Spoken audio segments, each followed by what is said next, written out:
நம்ம ஓவராக பேசுகிறோம்னு ஆண்டவன் வாயிலே ஆப் வச்சிட்டாரு.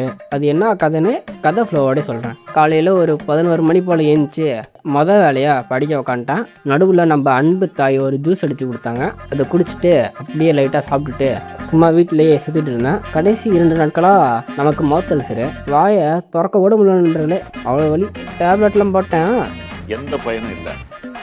அப்படி ஈவினிங் ஒரு குளியில் போட்டுட்டு மொட்டை மாடியில் போயிட்டு உக்காந்துட்டேன். செம வியூ, நேரம் போனே தெரில. ஒரு 1 மணி நேரம் மாடியிலே டேரா போட்டிருப்பேன்.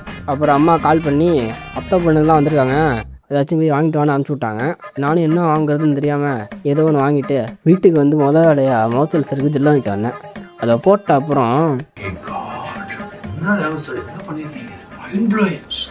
அப்படி இருந்துச்சு. அப்புறம் நம்ம அப்பாயி வீட்டுக்கு விசிட்டை போட்டு அங்கே சும்மா இல்லாமல் யாருக்கு ஓட்டு போட்டிங்கன்னு டிபேட்டை ஸ்டார்ட் பண்ணி விட்டேன். அதுக்கு அப்பாயி என்ன ஓட்டு என்ன உரிமைன்னு சொல்லி நம்ம ஆய அடைச்சிட்டாங்க. அப்புறம் வீட்டுக்கு வந்து சாப்பிட்டுட்டு படுத்துட்ட நண்பர்களே. அவ்வளோதான் இன்னைக்கு. நன்றி.